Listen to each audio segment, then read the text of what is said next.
예수님께서 이 땅에 오신 목적은 하나님 나라를 선포하고 가르치시고 그리고 그것을 삶으로 보여주기 위함이었습니다. 복음서는 예수님께서 선포하시고 가르치신 하나님 나라가 어떤 것인지를 아주 잘 보여주고 있고, 특별히 예수님께서 비유로 말씀하신 하나님 나라 이야기는 우리에게 그 나라가 어떤 속성을 가지고 있고 그 나라의 주인이신 하나님은 어떤 분이시고, 그리고 그 나라를 살아가는 하나님 나라 백성들은 어떤 삶을 살아가야 하는가를 아주 잘 보여주고 있습니다. 복음서의 저자들마다 예수님의 사역을 아주 간결하게 요약합니다. 공생애를 시작하기 직전에 예수님의 사역은 이런 것이다라고 한두 문장으로 요약을 해요. 마가복음 1장 15절 말씀은 때가 찼고 하나님의 나라가 가까이 왔으니 회개하고 복음을 믿으라, 이렇게 요약을 합니다. 마태복음은 회개하라 천국이 가까이 왔느니라, 이렇게 요약을 합니다. 누가는 조금 길게 이야기를 합니다만 예수께서 성령의 능력으로 갈릴리에 돌아가시니 그 소문이 사방에 퍼졌고 친히 그 여러 회당에서 가르치심에 뭇 사람에게 칭송을 받으시더라 라고 말하면서 가르치셨다라고 이야기해요. 그리고 나서 나사렛 회당에서 성경을 펴서 읽으시는 예수님의 모습을 소개합니다. 그때 예수님이 펴셨던 성경은 이사야 말씀인데 내용은 이렇습니다. 주의 성령이 내게 임하셨으니 이는 가난한 자에게 복음을 전하게 하시려고 내게 기름을 부으시고 나를 보내사 포로된 자에게 자유를, 눈먼 자에게 다시 보게 함을 전파하며 눌린 자를 자유롭게 하고 주의 은혜의 해를 전파하게 하려 하심이라. 그러면서 이사야에게 임했던 소명을 예수님 자신에게 임한 소명으로 받아들이면서 자신이 해야 할 일을 이와 같이 이사야를 인용해서 한 거예요.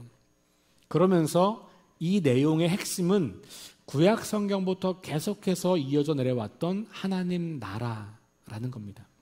그것을 예수님은 자신의 사명으로 여기시고 살아가는 거죠. 누가복음은 그렇게 예수님의 입술을 빌어서 예수님의 사역을 요약한 거예요.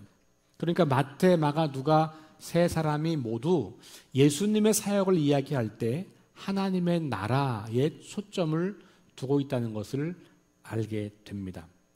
비유를 통해서 말씀하시려고 했던 것도 똑같습니다. 그러므로 우리가 비유를 읽을 때 그 비유의 어떤 내용보다도 더 핵심적인 것은 그래서 이 비유가 하나님 나라를 어떻게 드러내고 있는가, 그래서 이 비유는 하나님 나라의 어떤 모습을 우리에게 소개하고 있고 우리가 하나님 나라 백성이라면 어떻게 살라고 하는 것인가, 여기에 주목하는 겁니다.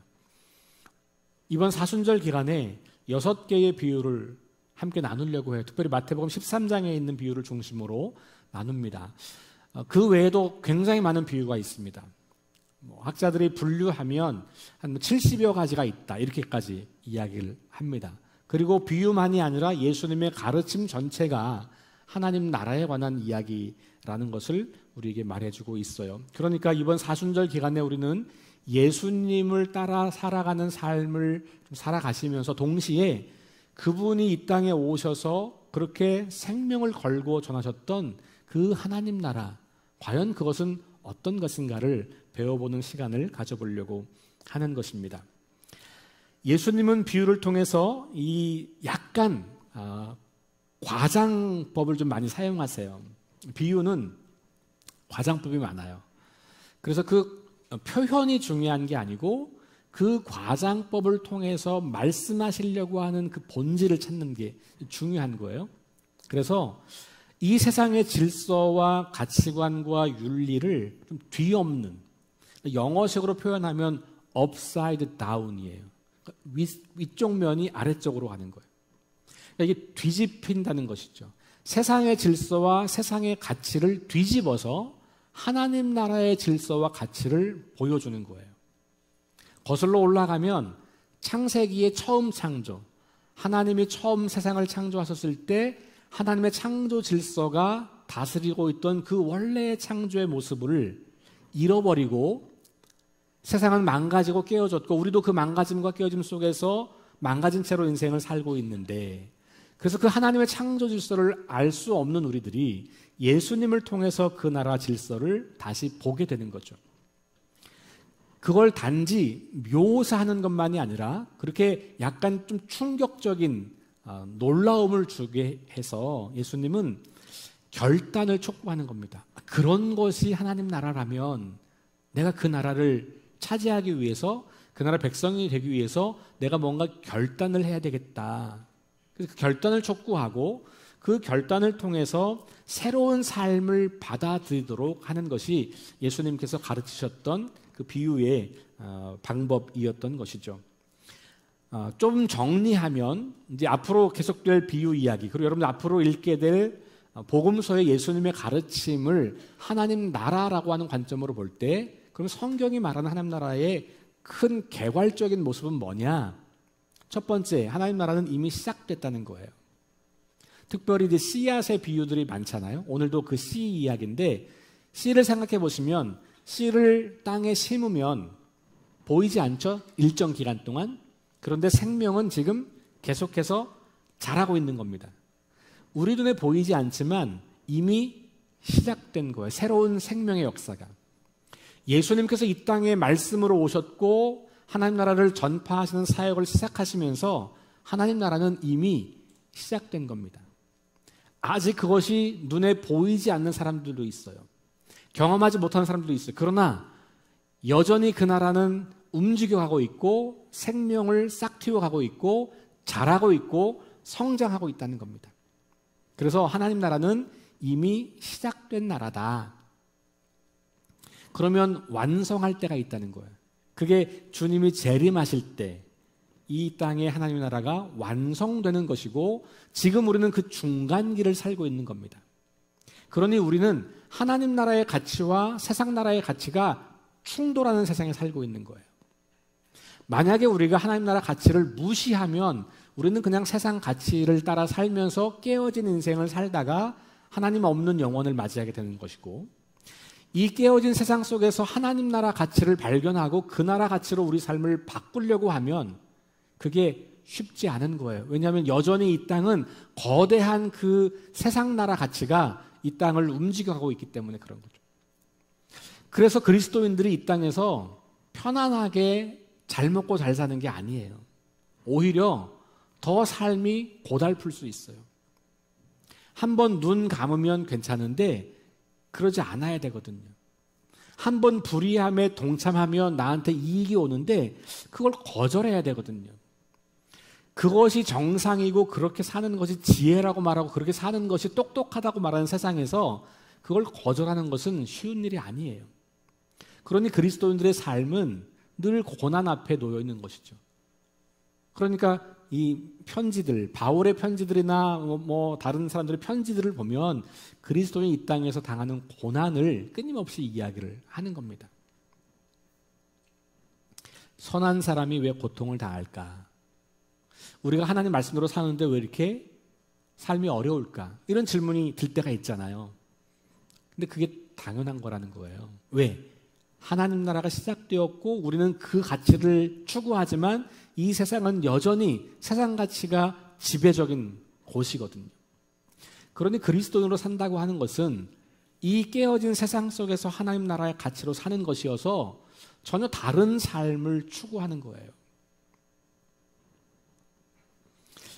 그러니까 그 나라 방식을 말씀을 통해서 배우고 연습하고 혼자 하는 게 너무 어려우니 공동체가 있어서 공동체에서 말씀을 나누면서 함께 살아갈 지혜를 구하고 서로 격려하고 일으켜 세워주고 그리고 각자가 자신의 삶에서 그 나라 방식을 잘 살아갈 수 있도록 기도해주고 지지해주고 응원해주고 때로 넘어지고 실패하고 실수하더라도 보듬어주고 품어주면서 그 길을 함께 걷는 것, 이것이 우리 교회가 존재하는 이유예요.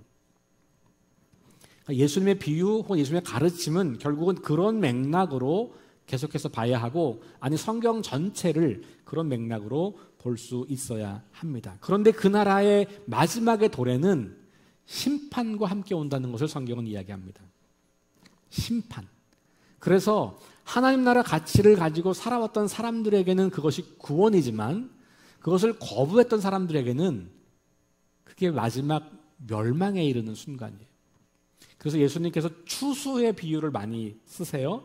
씨앗이 자라고 나면 추수하잖아요. 이 추수가 심판이에요. 그러니까 예수님은 이미 다양한 상징들과 이야기와 비유를 통해서 하나님 나라의 시작과 성장과 마지막 때의 심판을 다 이야기하고 있어요. 그걸 종합적으로 우리가 이제 살펴보게 되는 것이죠. 자, 오늘 첫 번째 이야기로 네 가지 밭의 비유를 살펴볼 텐데 마태복음에도 나오지만 마가복음과 누가복음에도 등장해요. 복음서가 네 권인데 마태, 마가, 누가 이 세 권을 공관복음서라고 해요. 관점이 같다는 말이에요. 그러니까 되게 비슷하게 기록되어 있어요. 요한복음은 조금 독특하게 기록되어 있어요. 그래서 이 세 복음서와는 달리 다른 방식으로 좀 기록이 되어 있어요. 같은 예수님을 소개하는 이야기고 하나님 나라 복음을 전하는 이야기지만 매우 독특한 관점. 그래서 제4복음서라고 해요. 그러면 마태, 마가, 누가복음이 공통적으로 전하는 이야기, 그 속에서 우리는 마태 공동체와 마가 공동체와 누가 공동체의 관심을 달리 볼 수도 있고 같이 볼 수도 있어요. 이 무슨 말이냐면 예수님이 하셨던 말씀을 그 당시에 바로 누군가 기록해서 보관한 게 아니었어요. 예수님 말씀하셨던 것이 구전으로 전해지다가 나중에 마태는 마태 공동체에 적합하게 그 말씀들을 가지고 복음서를 기록한 것이고 마가는 마가 공동체에 적합하게, 누가는 누가. 그래서 약간의 비슷함을 가지고 있지만 동시에 차이점이 존재하는 거죠. 내가 이 세 복음서에 똑같이 나오는 비유도 있지만 어떤 복음서에는 나오지 않고 어떤 복음서에만 나오는 비유도 있는 거예요. 그러니까 복음서의 차이가 그런 데서 온다는 거예요. 그런데 이 네 가지 밭의 비유는 세 복음서에 다 나와요. 그렇다면 그 당시 마태, 마가, 누가 공동체가 각기 이 말씀을 중요한 의미를 가지고 봤다고 이해할 수 있겠고, 그렇다면 적어도 예수님 이후에 초대교회 공동체 안에 이 비유는 매우 의미 있는 비유로 들려졌다는 것을 알게 됩니다. 자, 이 비유 여러분들이 너무나 많이 들었을 거예요. 설교도 많이 들었고 묵상도 많이 하셨고, 그래서 다 알아. 아마 그렇게 여겨질 수 있는 부분이라고 생각이 됩니다. 다 아는 것을 또 이야기하면 심화하시고, 혹시 여러분들이 그동안 잘 보지 못했던 관점이 소개가 된다면 다른 각도로 말씀을 좀 바라보시면서 좀 풍성함을 누리면 좋을 것 같습니다. 자, 첫 번째 밭 이야기하기 전에 전제는 뭐냐 하면 씨앗에는 아무 문제가 없다는 거예요. 열매를 맺는데. 열매를 맺기 위해서 좋은 씨앗을 써야 되는 게 아니에요. 이 이야기에서는 씨앗은 이미 열매를 맺을 수 있는 가능성을 충분히 가지고 있는 상태. 문제는 어디 있냐면 밭에 있다는 거죠. 어떤 밭에 떨어지면 똑같은 씨가 열매를 맺을 수도 있는데 어떤 밭들은 열매가 맺히기 어렵다는 거예요. 문제가 어디 있다고요? 씨앗이 아니라 밭에 있다. 이 얘기는 말씀에 문제가 있다는 게 아니고 누구에게 있다? 우리에게 있다. 그 말씀이 떨어져서 자라는 환경인 우리 자신에게 문제가 있다는 거예요. 결론은 이 이야기는 하나님 말씀을 혹은 하나님 나라 복음을 우리가 들을 때 어떤 마음의 상태로 듣고 어떻게 이 말씀을 우리 스스로가 잘 키워낼 수 있는 그런 밭을 만들 거냐에 방점이 찍혀 있다는 거예요. 자, 그걸 좀 전제하시면서 첫 번째 밭은 길가에 떨어진 거예요. 팔레스타인 지역의 농사법의 농경 문화는 이렇게 밭을 먼저 잘 갈고 거기에 이렇게 씨앗을 심는 게 아니고 그냥 이렇게 먼저 흩뿌렸다고 해요. 그리고 나서 농부가 이제 이렇게 갈았다. 그러니까 이 이야기는 아직 뿌리기만 하고 갈 건 안 나온 건데 그런 의도가 있는 거예요. 뿌리기만 하는, 그 가는 것에 대해서는 각자 생각해 봐야 되는 거예요. 그래서 뿌리다 보면 여기 길가는 그냥 사람이 다니는 그런 길을 말하는 게 아니고 밭에서 고랑과 고랑 사이, 그걸 말하는 거예요. 지나가면서 뿌리면 거기도 떨어지는 거죠. 근데 잘 이렇게 사람들이 지나다니는 길목은 사람들이 늘 지나다니니까 땅이 어떻겠어요? 딱딱하겠죠. 그렇죠? 딱딱해요. 그러니까 이 씨앗들이 잘 들어갈 수가 없는 상태인 거예요. 그걸 말하는 겁니다. 그러니까 이 첫 번째 밭은 굳어진 사람들의 마음을 표현하는 거예요. 너무나 굳어져서 말씀을 들을 때 이 말씀을 이렇게 밀어내는 것이죠. 내 마음속에 무엇이 있는가가 무엇인가를 들을 때 이것을 수용하게 되는, 그러니까 이미 내 안에 너무 많은 것들이 들어있어요. 더 이상 새로운 게 들어올 가능성이 없어요. 그러면 이 길가밭과 같은 상태인 것이죠. 오늘 성경은 새가 와서 가지고 간다 이렇게 표현하고 있는데 다른 성경으로 보면 악한 자들이 와서 가지고 갔다 이렇게 말하기도 하고, 또 다른 성경은 사탄이, 다른 성경이라는 게 다른 복음서예요. 그러니까 마가와 누가는 악한 자 혹은 사탄이라고 말을 해요. 그러니까 마태가 새라고 표현한 것을 마가와 누가는 악한 자 혹은 사탄. 결국은 뭐냐면 누군가가 와서 그 말씀을 빼앗아 간다는 거예요. 그래서 우리 안에서 그 말씀이 자리 잡지 못하도록 방해하더라. 그런 밭이 있다고 하는 거죠.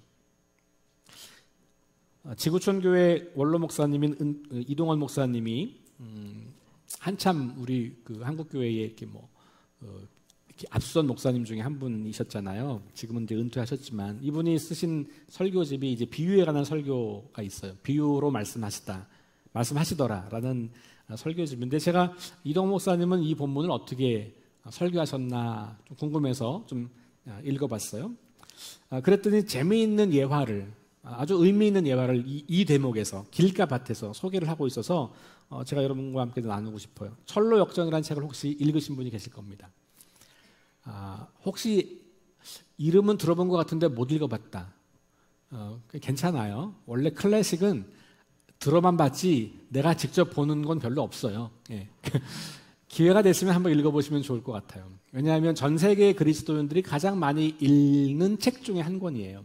성경 다음으로 전 세계에서 많이 팔리는 책 중에 하나가 철로역정입니다. 이 철로역정을 쓴 사람이 영국의 존 버니언이라고 하는 사람이에요. 영국의 런던에 그 웨슬리 목사님의 생가가 있는 웨슬리 채플 건너편에 공동묘지가 있는데요. 거기 가면 이 존 버니언의 무덤도 있어요. 근데 이분이 어려서부터 교회를 열심히 다녔고 성경도 읽었고 그리고 수없이 많은 설교를 들었겠죠. 그런데 이분은 하나님을 온전하게 믿지 않았다고 해요. 근데 어느 날 자기에게 스스로 질문이 생긴 거예요. 그 질문이 뭐냐면, 나는 교회에 오랫동안 출석했고 기독교적 환경에 익숙해 있고 그리고 설교도 수없이 많이 들었는데 왜 내 마음속에는 하나님에 대한 확신이 없지? 왜 내 마음속에는 하나님이 어떤 분인지에 대한 없지? 하나님을 왜 잘 모를까? 이렇게 오랜동안 신앙생활을, 교회 생활을 하고 있는데 이런 질문이 들었어요. 그러던 중 오늘 이 말씀을 읽다가 자신의 마음속에 떨어진 말씀의 씨앗을 사탄이 가져간다, 빼앗아간다라고 하는 대목에서 이분이 놀랍니다. 내 안에 말씀이 자라지 못하는 이유는 사탄이 지금 나를 공격하고 있는 거구나. 내가 사탄에게 이용당하고 있는 거구나 라는 깨달음을 얻게 되면서 다시 그가 말씀을 읽기 시작하고 다시 설교를 듣기 시작합니다. 그러면서 그의 마음이 조금씩 변화되기 시작하고 그의 삶이 말씀으로 변화되기 시작했다는 것이에요. 그리고 나서 그가 회심한 이후에 쓴 책이 철로역정이라고 하는 거예요. 경기도 가평에 가시면 이 이동원 목사님이 만드셨던 그 필그림 하우스라고 하는 그런 기독교 우리 수양회 할 수 있는 그 기관이 있어요. 개인적으로도 가실 수 있고요. 그룹도 가실 수 있는데 조용히 기도하시고 말씀 읽으실 분들은 거기를 이용하시면 좋아요. 근데 거기에 이 철로역정 코스가 있어요. 한 시간 정도 이렇게 가이드가 설명을 잘 해주세요. 저는 몇 차례 우리 다녀본 적이 있는데 지난 겨울 수련회 때 우리 청년부가 그렇게 그 코스를 이제 경험하고 왔습니다. 혹시 여러분들 속회나 아니면 무슨 뭐 소그룹별로 어디 이렇게 약간 이렇게 좀 소풍 가기 원하시는 분들이 계시면 그쪽으로 한번 갔다 오셔도 돼요. 그러니까 미리 예약하시면 그 안내를 받을 수 있고요. 마지막에 도착하면 거기가 이제 좋은 식당이어서 식사를 예약하면 식사까지 하고 해줄 수 있거든요.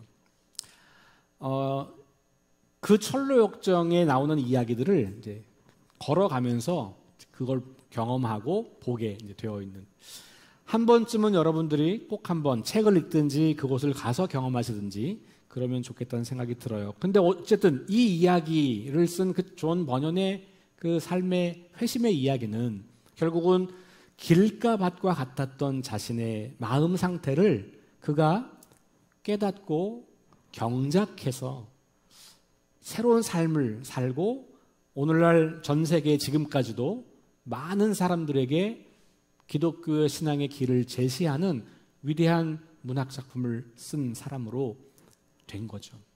그 출발점이 어디 있었냐? 자기의 이 길가 밭과 같은 마음을 경작한 데서 시작되었다고 하는 거예요. 두 번째 밭은 돌밭이죠. 말씀을 듣고 기쁨으로 받아요. 그런데 뿌리를 내리지는 못하고 다 말라 비틀어져 가는 그런 사람들의 이야기입니다. 어려움과 시련이 닥칠 때 말씀으로 이기지 못한다는 것이죠. 이동원 목사님은 이런 사람들을 실용주의적 기독교인이라고 표현을 했더라고요. 되게 좋은 표현이에요. 그러니까 적합한 표현인 것 같아요. 실용주의는 뭐죠? 나한테 이익이 되냐? 그러면 받아들이고 나한테 별로 이득이 없다. 그러면 밀어내는 거잖아요. 오늘날 현대인들이 대체로 실용주의적 가치를 많이 가지고 살잖아요. 효과가 있냐 없냐, 나한테 도움이 되냐 안 되냐, 이거 하면 나한테 어떤 이익이 있냐, 이런 것으로 우리가 거의 삶을 살아가는데 그리스도인들 중에도 하나님 말씀이 나한테 유리하면 받아들이고 그렇지 않으면 밀어내고, 그래서 나한테 뭔가 유익한 것을 주는 종교일 경우에만 기독교가 나한테 합당한 종교고, 그렇지 않을 때는 과감하게 포기하거나 하나님은 없다라고 말하게 되는 그런 것이죠. 어려움이 생기고 위기를 만났을 때, 뭔가 좋은 것이 생기지 않고 나쁜 일을 경험할 때 그 말씀을 밀어내고 하나님을 밀어내는 그런 그리스도인들, 이런 사람들을 여기 돌짝밭이라고 할 수가 있을 겁니다. 세 번째는 가시떨기나무가 있는 밭이에요. 말씀을 듣습니다. 뿌리를 잘 내립니다. 어느 정도 자랍니다. 그런데 세상의 염려와 재물의 근심 때문에 더 이상 자라지 못하고 거기서 걸려버리는 거죠. 어느 정도는 건강한 그리스도인처럼 보입니다. 성장도 합니다. 예배도 잘 드립니다. 하나님을 찬양합니다. 사랑한다고 고백도 합니다. 그런데 어느 순간 보니까 아직도 내가 하나님과 함께 섬기는 또 다른 신이 있는 거예요. 예수님 말씀대로 말하면 두 주인을 섬기고 있는 것이죠. 하나님이 정말 주인이라고 고백했는데 어느 순간 보니까 돈도 주인인 거예요. 구약의 예언자들이 끊임없이 외쳤던 말씀은 너희가 두 신 사이를 왔다 갔다 하지 말라는 거예요. 하나님 한 분을 너희의 신으로 섬겨야지 강대국을 너희 신처럼 섬기지 마라. 우상을 섬기지 마라. 그 얘기는 이스라엘 백성들이 하나님을 예배하지 않았기 때문이 아니에요. 하나님 예배를 너무 잘 드렸어요. 제사, 법대로 너무너무 잘했습니다. 동시에 다른 신도 섬겼고 강대국도 의지했고 이런 거예요. 그러니까 두 주인을 섬기고 있는 그리스도인들을 말하는 거예요. 세상 가치가 말씀이 자라는 것을 제한합니다. 하나님 나라가 자랄 때 어느 정도까지는 자라는데 결정적인 순간이 되면 또 다른 신들이, 오늘 본문에서는 그것을 염려, 재물 이렇게 말하고 있잖아요. 그런 것들이 하나님과 대등한 가치 혹은 하나님보다 더 큰 가치를 갖게 될 때 이 사람들은 거기서 꺾이는 거예요. 여러분, 돈이 필요 없다고 말씀드리는 게 아니에요. 하나님은 또 필요하면 우리에게 그 물질의 축복을 주시기도 하잖아요. 그런데 그것이 우리에게 주신 선물로 잘 사용하느냐가 아니라 그게 우리의 우상이 되느냐. 거기에 질문이 있는 것이죠. 그러니까 주인이 아직 선명하지 않은 거예요. 하나님이 주인인 것 같기도 하고 돈이 주인인 것 같기도 하고 이 사이를 왔다 갔다 하는 사람들. 그래서 결국은 열매를 맺지 못하고 어느 정도까지는 그리스도인처럼 보이지만 마지막 때 가면 심판을 견디지 못하게 되는 것이죠. 네 번째 밭은 잘 아시는 것처럼 옥토입니다. 말씀을 듣고 깨달아서 말씀대로 살아가는 사람들을 말하는 것이죠. 놀라운 열매를 맺게 됩니다. 풍성한 삶을 살아가게 됩니다. 하나님 나라 복음 안에서 인생의 가치가 완전히 달라진 삶을 의미합니다.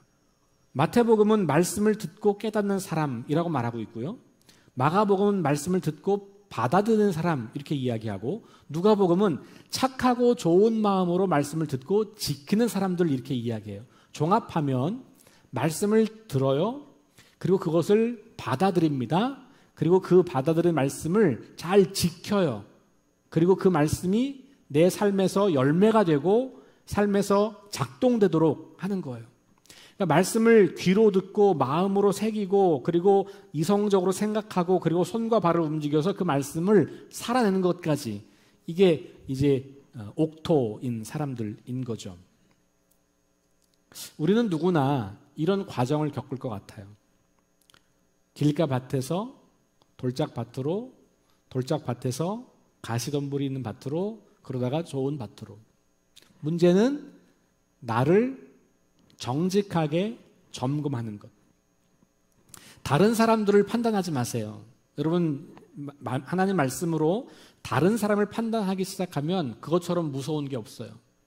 말씀은 늘 나를 돌아보는 도구여야지. 아무개가 이 말씀 들어야지. 이런 생각 찾아오는 순간 위험하다. 경계하시고 이 말씀이 나에게는 뭐라고 말하는가? 나는 이걸 어떻게 받아들일까? 그러니까 이 마음, 네 가지 밭의 상태를 나의 마음과 나의 믿음으로 보는 거예요. 1988년도에 나온 대중가요가 하나 있어요. 시인과 촌장이라는 남성 듀엣이었거든요. 저랑 비슷한 세대는 아실 거예요. 하덕규라고 하는 분이 이제 메인이에요. 근데 1988년도 제3집 앨범이 나옵니다. 그 앨범의 제목이 숲이라고 하는 제목인데 거기에 한 노래가 이제 메인 곡으로 나와 있는데 그 가사가 이렇습니다. 내 속에 내가 너무도 많아 당신의 쉴 곳 없네. 많이 들어보셨습니까? 내 속엔 내가 너무도 많아 당신의 쉴 곳 없네. 뭐 이렇게 하는 거예요. 이게 지금 젊은 아이들도 많이 알아요. 왜냐하면 이 노래가 88년도에 나왔는데 2000년도에 조성모 씨가 리메이크 해가지고 200만 장이 팔렸어요. 그러면서 우리 한국 사회에 어마어마한 명곡이 됐죠. 지금도 대한민국 대중음악사에 명곡 100곡을 뽑으라고 하면 이 곡은 빠지지 않는 곡이에요. 지금도 많은 사람들이 다시 리메이크하고 경연대회 때마다 빠지지 않는 곡이에요. 이 명곡이 탄생한 배경은 이 하덕규 씨가 20대 때 너무 방황하고 자살하려고 하고 마약을 하고 이렇게 어려운 인생을 살게 되었는데 그가 누나의 손을 붙잡고 송구영신 예배를 갑니다. 그 송구영신 예배에서 들은 말씀이 이 곡을 만들게 해요. 자기 자신이 너무 많은 것들로 가득 차 있어서 하나님이 내 안에 들어오실 수 없구나를 깨닫고 송구영신 예배를 끝나고 집에 가서 10분 만에 쓴 곡이래요. 내 속에 내가 너무도 많아 당신의 쉴 곳 없네. 내 속엔 헛된 바램들로 당신의 편할 곳 없네. 내 속엔 내가 어쩔 수 없는 어둠, 당신의 쉴 자리를 뺏고 내 속엔 내가 이길 수 없는 슬픔, 무성한 가시나무 숲 같네.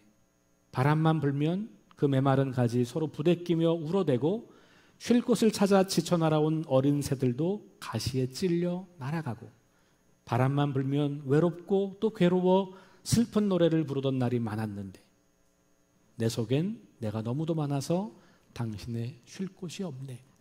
하덕규 씨의 참회의 고백이에요. 이걸 이제 모르는 사람들은 뭐 이 당신을 연인으로 생각하고 뭐 이렇게 하지만,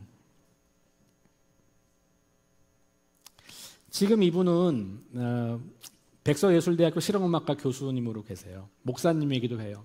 40대에 암투병을 했어요. 그런데 기적적으로 살아났고 50세가 넘어서 미국에 가서 신학 공부를 다시 하고 목사 안수를 받고 한국에 와서 지금 실용음악과 교수가 되어 있습니다. 이분이 이렇게 새로운 삶을 살게 된 기점이 뭐냐? 자기 안에 꽉 차 있는 게 너무 많다는 거를 정직하게 대면한 겁니다. 그래서 내 안에 하나님이 들어올 틈이 없구나, 하나님 말씀이 내 안에서 자랄 틈이 없구나, 이걸 대면하고 그 자신을 하나님께 내어 놓았던 것이죠. 그래서 그는 전혀 새로운 인생을 살기 시작했던 것이고, 지금도 그래서 이 젊은 사람들에게 음악을 통해서 하나님을 찬양하게 하는 그런 사역을 하고 있죠. 이 곡 이후에 이 사람은 더 이상 대중음악을 하지 않고 CCM 가수로 전환을 합니다. 이 곡이 우리나라에서 최초로 만들어진 CCM이라고 볼 수 있어요.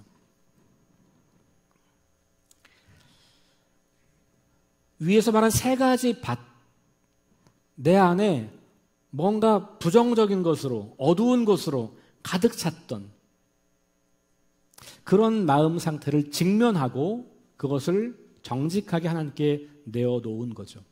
방황하던 자신의 과거를, 내 안에 헛된 바람, 내 안에 어쩔 수 없는 어둠, 내가 이길 수 없는 슬픔, 이런 것들을 표현을 한 거예요. 바람만 불어도 서로 부대끼며 울어대서 쉴 곳을 찾아온 어린 새들에게 상처를 줘서 다 떠나보냈다. 그러니까 자기가 고통스러우니까 사람들이 찾아와도 상처만 주고 다 내보내는 거죠. 그랬던 자신의 인생을 돌아보면서, 그래서 내 안에 하나님이 머무실 곳이 없구나를 깨닫고 이 곡을 썼고, 그 뒤로 그는 하나님이 머무실 마음의 공간을 만들어 드린 거죠. 다시 말하면 마음밭을 경작하기 시작한 겁니다. 우리는 어떤 밭인가요?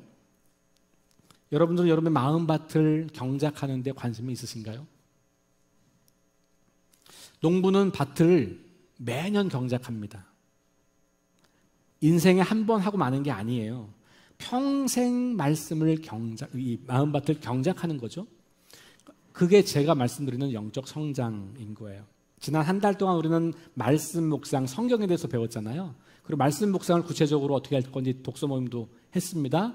그게 우리의 마음밭을 경작하는 가장 기본적인 일이에요. 매일 말씀을 다시 듣고 그 말씀을 깊이 생각하고 그 말씀대로 살아가려고 뭔가 액션 플랜을 작성하고 살아내고, 이런 일들이 반복될 때 우리의 굳어진 마음, 돌로 가득한 마음, 가시덤불로 덮여있는 그 우리 마음밭이, 우리의 인생이 경작되고 부드러워지고 장애물이 제거되고 하나님 말씀을 듣고 그 말씀을 따라 살아갈 수 있는 사람이 된다는 것을 우리가 계속해서 배우고 있습니다.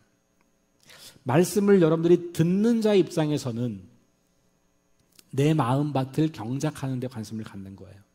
설교를 들으시거나 말씀을 읽으실 때, 개인 묵상 혹은 설교 예배는 이제 그런 거고, 혹시 여러분들이 말씀을 전하는 분이라면 영적 리더들이 있겠죠. 우리 교회에 뭐 속회 인도자들도 계실 거고, 이런 분들, 아니면 뭐 꼭 그런 직책이 아니어도 여러분들 누군가에게 말씀을 전하거나 누군가의 어떤 영적 상태를 좀 도와주는 분이라면, 그러면 여러분들의 관심은 나의 마음밭을 경작하는 것과 더불어서 그 사람의 마음밭을 경작해 주도록 돕는 일을 하는 겁니다. 이게 영적 리더의 역할이에요.